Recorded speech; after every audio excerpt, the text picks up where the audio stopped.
Bonjour à tous et bienvenue sur videobourse.fr. Aujourd'hui, je vais m'intéresser au gap qu'on a observé sur les diverses places financières européennes et certainement qu'on observera le même sur l'ouverture des bourses américaines. Mais dans un premier temps, on va s'intéresser à notre indice français, donc le CAC 40. Ce qu'on constate aujourd'hui, c'est une ouverture sur un gap assez important. Donc ça va être intéressant à trader cette semaine. Ça tombe bien puisque la semaine dernière on avait parlé de la manière dont on trade les gaps avec Scalper qui me disait qu'ils étaient quasiment tout le temps retracés, donc c'était quand même de l'argent qu'on gagner relativement facilement sur les marchés. On a Gilles, alors avec qui on parlera ce soir justement de ce gap lors du live de 18h, qui nous donnera son avis, qui est un peu un spécialiste des marchés, notamment du CAC 40, donc ce sera intéressant. On avait Bird qui n'était pas tout à fait d'accord, donc on verra comment trader ça. Le fait est qu'on a eu un très beau gap avec une clôture aux alentours des même précisément à 3725 vendredi soir et une ouverture ce jour à 3765. Donc ça fait quand même un gap assez important de 40 points. Il a été en partie retracé dans la journée, mais il reste encore beaucoup de chemin avant de retracer entièrement. Donc quoi qu'il arrive, les gaps ne sont pas toujours comblés en une seule séance, ça peut très bien se passer durant la semaine, mais théoriquement, si on en suit la théorie qui implique que tout gap doit être comblé, c'est dans la nature humaine, en général, la nature comble les trous. On verra si ça s'observe également cette semaine, et ce sera certainement un scénario intéressant à jouer. Alors moi je l'ai joué sur un autre produit dans le cadre de mon compte réel, donc sur le DAX, où j'ai pris une position à la vente, on verra comment ça évolue.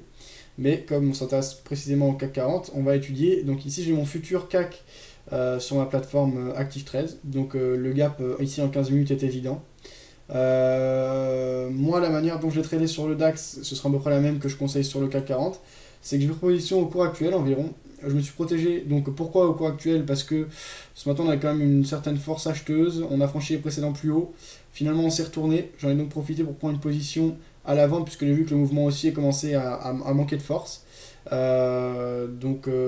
Ensuite on pourrait avoir une zone d'accélération intéressante dans la période sur la zone du gap et prendre position au cours actuel, ça permet de placer un stop loss assez serré et pertinent au-dessus des plus hauts de la journée.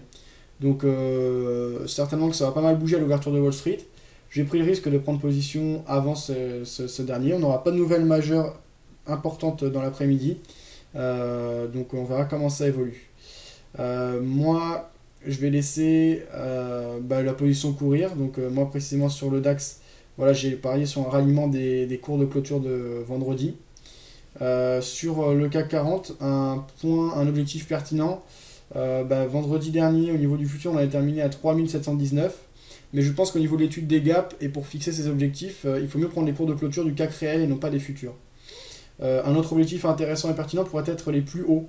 Donc en gros, on va fixer deux objectifs. Les plus hauts qui avaient été atteints, c'était sur la résistance des 3731. Donc on pourrait éventuellement aller chercher 3731 points comme objectif si on prend cette position à la vente. Ça fait un ratio gain-perte tout à fait intéressant puisqu'on aurait un stop loss qui serait de 3765 à 3783 on va dire, donc ça nous fait 18 pips de stop loss pour un objectif qui se situerait à 3731 points, donc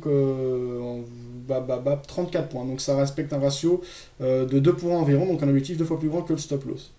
On verra comment ça évolue. Donc au niveau du cours de clôture, si on étudie le CAC Cash, le cours de clôture de vendredi c'était précisément 3725, donc ça me semble être un objectif pertinent donc, dans le cadre d'une prise de position à la vente. Donc ça assure toujours ce ratio gain-perte intéressant. Si vous avez des avis, des idées, des manières de trader les gaps ou des réactions, n'hésitez pas à poster sur le forum dans le sujet dédié aux analyses. Je vous souhaite une bonne après-midi à tous et à bientôt sur videobourse.fr.